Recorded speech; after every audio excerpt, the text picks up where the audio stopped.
माता ने बताया कि कौन से पाप इंसान को गरीबी की ओर ले जाते हैं। गौ माता की इस अद्भुत और पवित्र कथा को जो भी व्यक्ति ध्यान पूर्वक सुनता है, उसके जीवन से सभी दुख और कष्ट सदा के लिए समाप्त हो जाते हैं। फिर उसे कभी भी गरीबी और समस्याओं का सामना नहीं करना पड़ता। प्रिय दर्शकों, यह कथा आपकी पारिवारिक परेशानियों का समाधान बन सकती है। इसे देखने मात्र से आपके परिवार की सारी समस्याएं दूर हो सकती हैं। नमस्कार प्रिय दर्शकों, हर हर महादेव। आज की कथा आरंभ करने से पहले आपसे एक निवेदन है। गरुड़ पुराण में कहा गया है कि जो भी कथा या शिक्षा बीच में छोड़ दी जाती है, वह व्यक्ति के लिए पाप का कारण बनती है। इसलिए कृपया इस कथा को अंत तक अवश्य सुनें। यदि आप एक सच्चे सनातनी हैं और भगवान श्री राम में अटूट आस्था रखते हैं, तो अभी इस वीडियो को लाइक करें, चैनल को सब्सक्राइब करें और कमेंट में जय श्री राम लिखकर अपना समर्थन दिखाएं। तो चलिए प्रिय दर्शकों, बिना किसी विलंब के आज की प्रेरणादायक कथा शुरू करते हैं। प्रिय भक्तों, आज की कथा बहुत ही हृदयस्पर्शी है। इसमें हम जानेंगे कि गौ माता ने इंसान के कौन से पापों को उसकी गरीबी और दुख का कारण बताया है। साथ ही यह भी जानेंगे कि वे कौन से 3 लोग हैं जिनकी वजह से घर में हमेशा कष्ट और अशांति बनी रहती है। जिस घर में इन 3 लोगों का वास होता है, वहां मां लक्ष्मी का कभी प्रवेश नहीं होता। प्रिय भक्तों, एक समय की बात है जब भगवान शिव और माता पार्वती कैलाश पर्वत पर विराजमान थे। शांत और दिव्य वातावरण में दोनों पृथ्वी लोक के सौंदर्य का आनंद ले रहे थे। तभी माता पार्वती ने भगवान शिव से कहा, हे नाथ, हमें पृथ्वी लोक पर भ्रमण किए हुए बहुत समय हो गया है। मेरा मन कहता है कि आज हमें वहां जाकर भ्रमण करना चाहिए। भगवान शिव मुस्कुराते हुए बोले, हे उमा, तुमने सही कहा। आज हमें पृथ्वी लोक पर जाकर देखना चाहिए कि वहां क्या हो रहा है।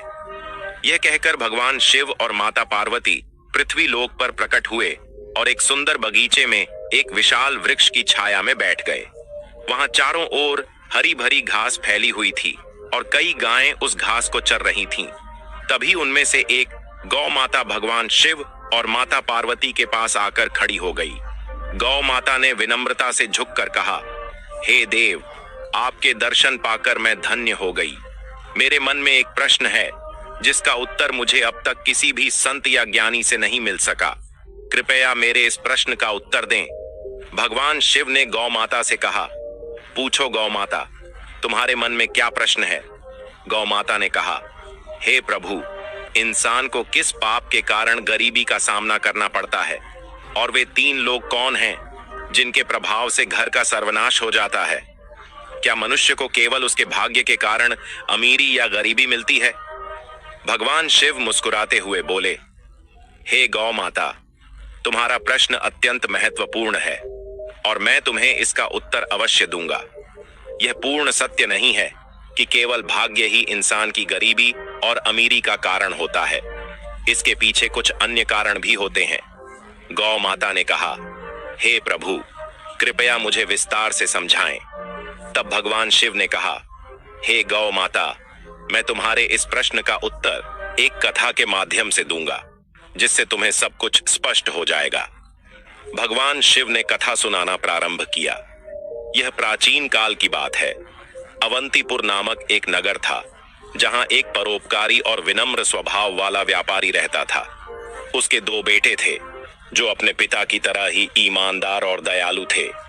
व्यापारी अपने दोनों बेटों के साथ परिवार में सुख शांति से जीवन व्यतीत कर रहा था। व्यापारी ने अपने दोनों बेटों का विवाह धूमधाम से कर दिया था। उसकी दोनों बहुएं बेहद समर्पित थीं और घर के सभी कार्यों को मिलजुल कर पूरे उत्साह के साथ करती थीं।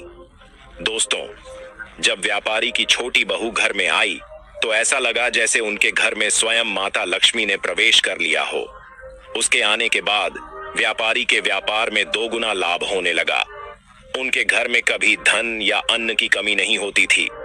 घर का वातावरण अत्यंत शांतिपूर्ण और सौहार्दपूर्ण था। व्यापारी के दोनों पुत्र मिलजुल कर रहते थे और दोनों बहुएं भी आपस में बड़ा प्रेम भाव रखती थीं। घर का हर कार्य करने से पहले सभी परिवारजन मिलकर सलाह मशविरा करते थे और फिर कार्य आरंभ करते थे। व्यापारी का व्यापार भी दिन प्रतिदिन उन्नति कर रहा था। एक दिन व्यापारी ने अपने दोनों बेटों और बहुओं को बुलाकर कहा, पुत्रों, अब मुझसे व्यापार का काम संभालना कठिन हो गया है, इसलिए आज से मैं यह जिम्मेदारी तुम दोनों को सौंपता हूं। पिता की बात मानकर दोनों पुत्रों ने बड़े मनोयोग से व्यापार की बागडोर संभाल ली। व्यापारी को यह देखकर संतोष होता था कि उसका परिवार प्रेम और सद्भाव से रह रहा है। उसके दोनों बेटे व्यापार में निपुणता दिखा रहे थे और दोनों बहुएं भी घर में सुख शांति बनाए हुए थीं। यह सब देखकर व्यापारी निश्चिंत होकर चैन की नींद सोता था। लेकिन दोस्तों, व्यापारी के सुखमय जीवन को देखकर नगर के अन्य लोग उससे ईर्ष्या करने लगे थे। वे सोचते थे कि व्यापारी का जीवन कितना आरामदायक और सुखद है। व्यापार दिन ब दिन प्रगति कर रहा है और उसके परिवार में कोई झगड़ा या परेशानी नहीं है। यह देखकर नगरवासियों के मन में जलन होने लगी। भगवान शिव ने गौ माता से कहा, हे गौ माता, जैसे एक बड़ी मछली तालाब में छोटी मछलियों को फलते फूलते देखकर भयभीत होकर उन्हें निगलने की कोशिश करती है, वैसे ही मनुष्य दूसरों की प्रगति देखकर उन्हें पीछे खींचने का प्रयास करता है। इंसान अपनी सफलता से जितना प्रसन्न नहीं होता, उससे अधिक वह दूसरों की तरक्की देखकर बेचैन हो जाता है। एक विद्वान ने ठीक ही कहा है कि मनुष्य अपने दुख से उतना परेशान नहीं होता जितना वह दूसरों के सुख से व्यथित होता है। इसी जलन के कारण नगरवासी व्यापारी के प्रति षड्यंत्र रचने लगे। उन्होंने सोचा कि किस प्रकार उसके जीवन को कष्टपूर्ण बना दिया जाए। नगर के कुछ लोग व्यापारी के कुल पुरोहित के पास गए और बोले, हे पुरोहित जी, आप यहाँ अभाव में जीवन व्यतीत कर रहे हैं, जबकि आपका यजमान ऐश्वर्य और वैभव से परिपूर्ण जीवन बिता रहा है। वह अपनी बहुओं के हाथ का स्वादिष्ट भोजन कर रहा है और सुख संपत्ति का आनंद ले रहा है। पुरोहित ने कहा, आप लोग यह सब क्यों कह रहे हैं? आपकी बात का अभिप्राय क्या है? तब नगरवासियों ने बताया, पुरोहित जी, याद कीजिए, व्यापारी ने आपको आखिरी बार अपने घर कब बुलाया था? अगर वह आपको यज्ञ और पूजा के लिए नहीं बुलाएगा तो आपकी आय कैसे होगी? आपको दान दक्षिणा कैसे मिलेगी? यदि यह स्थिति बनी रही तो आप और आपके परिवार को भूखा रहना पड़ेगा। पुरोहित ने यह बात सुनकर सोचा, यह तो सच है। व्यापारी ने बहुत समय से मुझे अपने घर आमंत्रित नहीं किया है। उसका जीवन सुखमय है, लेकिन मेरा जीवन कठिनाई से गुजर रहा है। यह सोचकर पुरोहित भी बेचैन हो गया।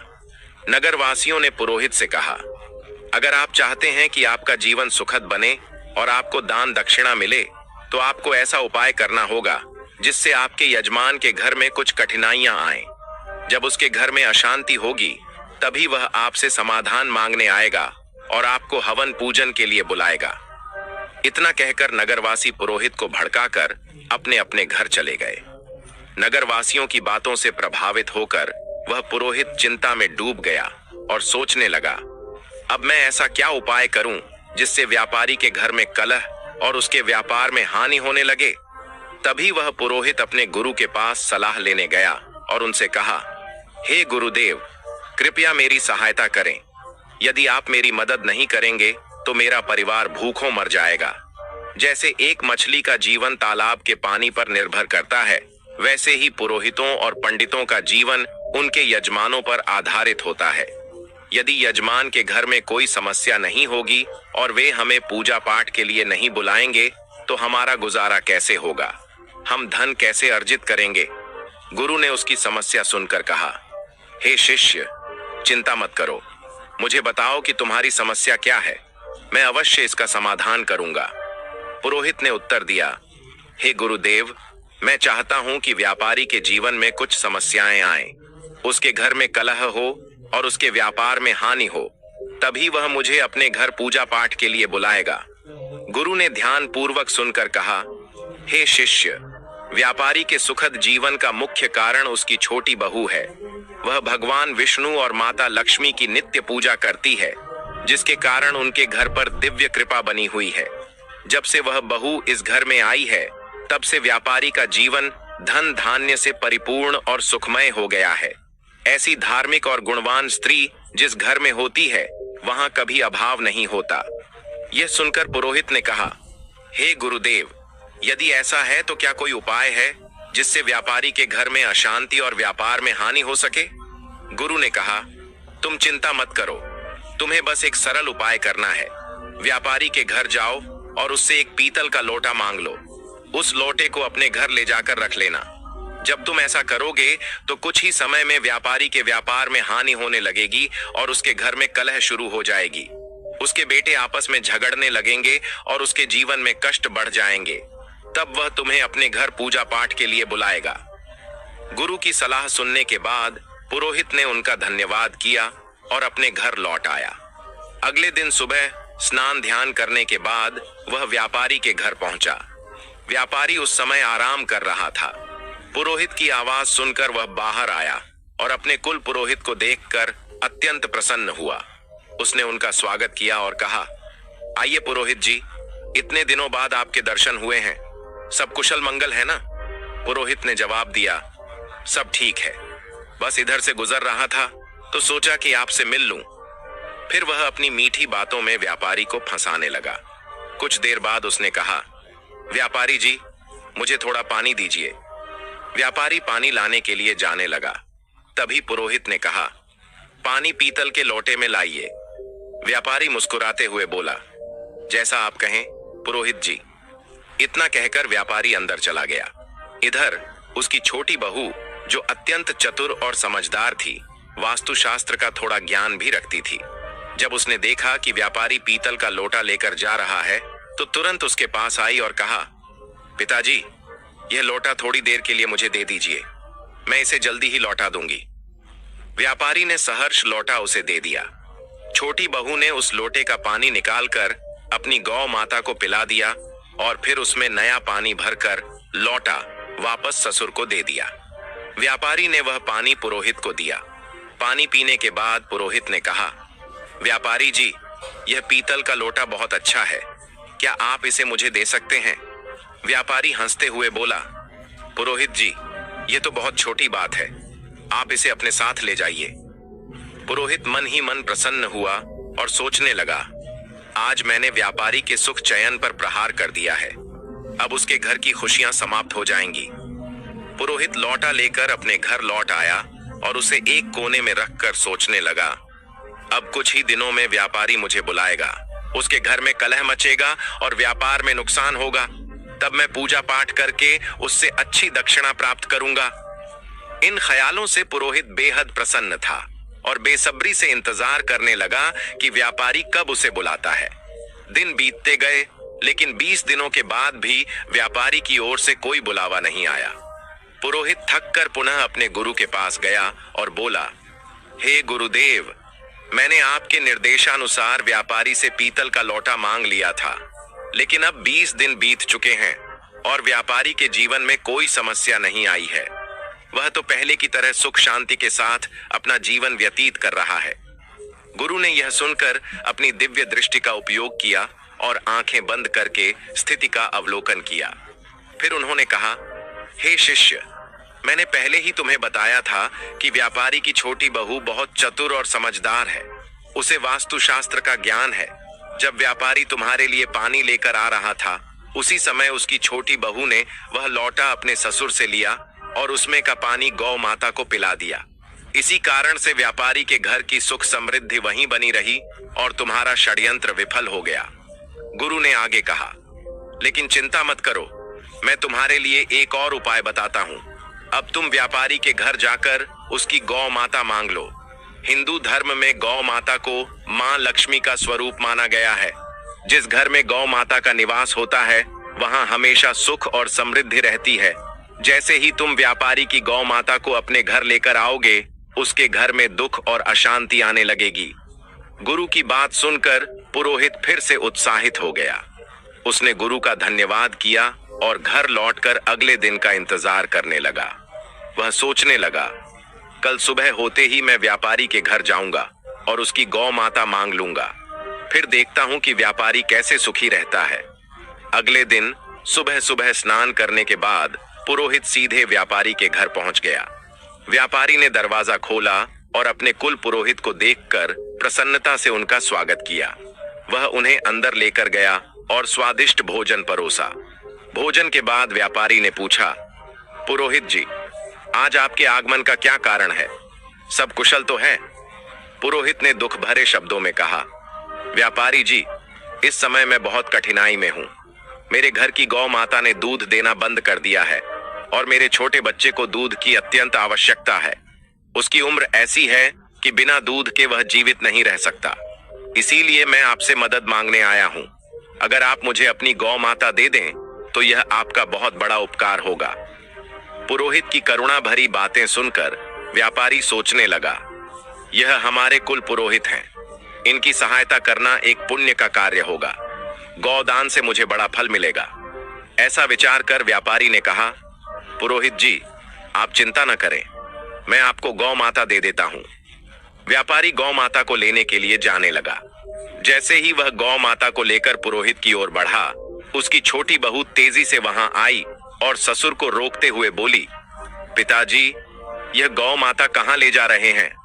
व्यापारी ने उत्तर दिया, बेटी, हमारे कुल पुरोहित आए हैं। उनकी गौ माता ने दूध देना बंद कर दिया है। वे हमारी गौ माता मांग रहे हैं, इसलिए मैं उन्हें देने जा रहा हूं। छोटी बहू ने समझदारी से जवाब दिया, पिताजी, कृपया थोड़ी देर रुकें, मैं अभी आती हूं। वह अंदर गई और एक कटोरी में हल्दी और चंदन का रंग घोल कर लाई। उसने गौ माता की सींग पर वह रंग लगा दिया और शेष रंग को घर के मंदिर के पास रख दिया। फिर वह ससुर से बोली, पिताजी, अब आप इस गौ माता को पुरोहित जी को दे सकते हैं। छोटी बहू की समझदारी ने व्यापारी के घर की समृद्धि को एक बार फिर सुरक्षित कर दिया। पुरोहित व्यापारी से गौ माता लेकर अपने घर लौट आता है और उसे खुशी खुशी अपने आंगन में बांध देता है। वह सोचता है, अब कुछ ही दिनों में व्यापारी को अपने घर की समस्याओं का सामना करना पड़ेगा और वह मुझे पूजा पाठ के लिए बुलाएगा। इस विचार से पुरोहित मन ही मन प्रसन्न होता है और व्यापारी के बुलावे का बेसब्री से इंतजार करने लगता है। लेकिन कई दिन बीतने के बाद भी व्यापारी की ओर से कोई संदेश नहीं आता। पुरोहित को यह असहज लगने लगा। आखिरकार वह दोबारा अपने गुरु के पास गया और बोला, हे गुरुदेव, मैंने आपके निर्देशानुसार व्यापारी की गौ माता अपने घर ले आई, लेकिन अब तक व्यापारी के जीवन में कोई कष्ट नहीं आया है। वह तो पहले से भी अधिक सुख शांति से अपना जीवन व्यतीत कर रहा है। गुरु ने ध्यान लगाकर अपनी दिव्य दृष्टि से सब कुछ देखा और कहा, हे शिष्य, मैंने पहले ही कहा था कि व्यापारी की छोटी बहू बहुत बुद्धिमान और चतुर है। उसने तुम्हारे षड्यंत्र को भांप लिया था। जब तुम व्यापारी से गौ माता मांगने गए थे, तब उसने गौ माता की सींग पर जो रंग लगाया था, वही उसके घर की समृद्धि का कारण है। उसने उस रंग को मंदिर के पास रख दिया था, जिससे उनके घर का सुख वहीं बंधा रहा। तुम्हारा यह प्रयास विफल हो गया। गुरु ने आगे कहा, लेकिन चिंता मत करो, अब तुम व्यापारी के घर जाकर वह रंग की कटोरी मांग लो। उस रंग को अपने घर लाने के बाद ही तुम व्यापारी के सुख को समाप्त कर पाओगे। गुरु की बात सुनकर पुरोहित ने उनकी सलाह मान ली और व्यापारी के घर पहुंचा। उसने बहाने से व्यापारी से रंग से भरी कटोरी मांगी। व्यापारी उसकी बात मानकर कटोरी लेने अंदर गया। इधर व्यापारी की छोटी बहू पहले ही सतर्क थी। उसने उस कटोरी में रखे पुराने रंग को निकालकर उसमें नया रंग भर दिया। जब व्यापारी कटोरी लेकर बाहर आया तो उसने वही कटोरी पुरोहित को दे दी। पुरोहित रंग की कटोरी लेकर अपने घर लौट आया और खुश होकर सोचने लगा, अब तो व्यापारी का जीवन शीघ्र ही समस्याओं से भर जाएगा और वह मुझे बुलाने पर मजबूर हो जाएगा। लेकिन महीनों बीत गए और व्यापारी का जीवन पहले से भी अधिक सुखद और समृद्ध होता चला गया। थक हार कर पुरोहित फिर से अपने गुरु के पास गया और बोला, हे गुरुदेव, मैंने आपके कहे अनुसार रंग की कटोरी भी व्यापारी के घर से ले आई, लेकिन उसका जीवन पहले से भी अधिक सुखी हो गया है। ऐसा लगता है मेरे सारे प्रयास व्यर्थ हो गए हैं। गुरु ने अपनी दिव्य दृष्टि से फिर सब कुछ देखा और कहा, हे शिष्य, व्यापारी की छोटी बहू अत्यंत चतुर और दूरदर्शी है। उसने तुम्हारे इरादों को पहले ही समझ लिया था। उसने कटोरी में से वह रंग निकाल दिया था जो गौ माता को लगाया गया था। इसी कारण व्यापारी का सुख समृद्धि अब भी उसके पास बनी हुई है। जब तक वह छोटी बहू व्यापारी के घर में रहेगी, तब तक तुम व्यापारी का कुछ नहीं बिगाड़ सकते। अब तुम्हें किसी भी तरह से उस छोटी बहू को व्यापारी के घर से बाहर करना होगा, तभी व्यापारी के जीवन में कष्ट आएंगे। गुरु की यह बात पुरोहित की समझ में आ गई। उसने सोचा कि छोटी बहू को घर से निकालने के अलावा अब कोई और उपाय नहीं बचा है। वह घर लौटकर व्यापारी के परिवार में फूट डालने और छोटी बहू को घर से बाहर करने की योजना बनाने लगा। अगले दिन पुरोहित चिंतित मुद्रा में व्यापारी के घर पहुंचा। व्यापारी ने उसे इस अवस्था में देखा तो पूछा, पुरोहित जी, क्या बात है? आप इतने परेशान क्यों हैं? पुरोहित ने गंभीर स्वर में कहा, व्यापारी जी, आपके घर पर बहुत बड़ा संकट मंडरा रहा है। यदि आपने जल्द ही इसका समाधान नहीं किया तो आपका सुखमय जीवन बर्बाद हो जाएगा। आपके बेटों को व्यापार में बड़ा नुकसान होगा और आपके परिवार पर विपत्ति का पहाड़ टूट पड़ेगा। व्यापारी यह सुनकर घबरा गया और चिंतित स्वर में बोला, पुरोहित जी, यह आप क्या कह रहे हैं? कृपया हमें इस संकट से बचने का उपाय बताइए। आप हमारे कुल पुरोहित हैं। जो भी आप कहेंगे हम अवश्य करेंगे। पुरोहित ने व्यापारी की घबराहट भांप ली और समझ गया कि वह अब उसके जाल में फंस चुका है। उसने कहा, इस संकट से बचने का एक ही उपाय है। पुरोहित ने व्यापारी से कहा, व्यापारी जी, आपकी छोटी बहू आपके परिवार के लिए एक बड़ा संकट बन चुकी है। जब तक वह इस घर में है, आपका और आपके परिवार का दुर्भाग्य दूर नहीं होगा। मैं तो यही सलाह दूंगा कि आप उसे तुरंत अपने घर से निकाल दें। पुरोहित की इन बातों पर व्यापारी को पहले तो विश्वास नहीं हुआ, लेकिन बार बार पुरोहित के जोर देने पर उसने उसकी बातों पर भरोसा करना शुरू कर दिया। व्यापारी ने कहा, पुरोहित जी, जैसा आप कह रहे हैं मैं वैसा ही करूंगा। आप बताइए कि मुझे अपनी बहू को कब घर से निकालना चाहिए। पुरोहित ने उत्तर दिया, व्यापारी जी, समय व्यर्थ मत कीजिए। जितना जल्दी हो सके उसे घर से निकाल दीजिए। यह कहकर पुरोहित मन ही मन प्रसन्न होता हुआ अपने घर लौट गया। व्यापारी इस स्थिति से अत्यंत उदास हो गया।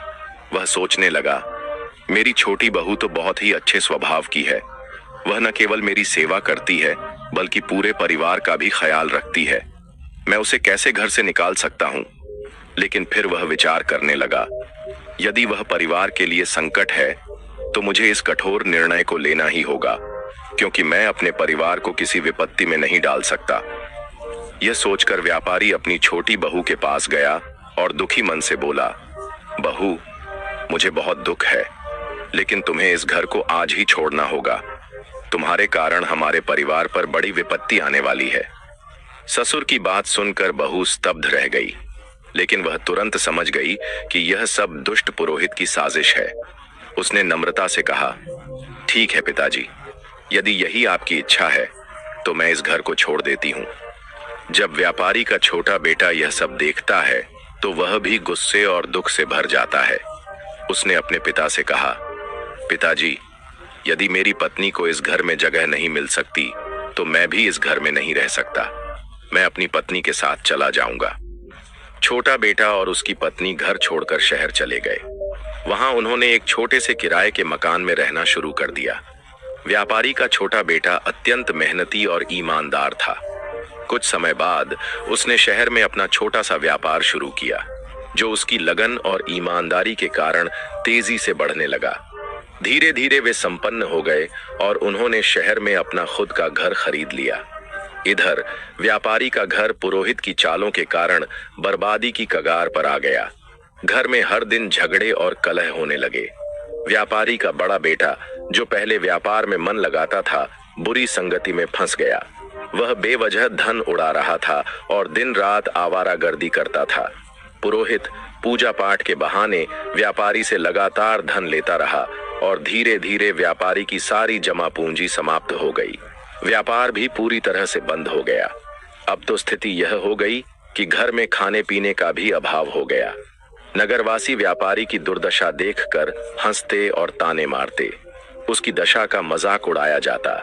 यह सब देखकर व्यापारी को आत्मग्लानि होने लगी।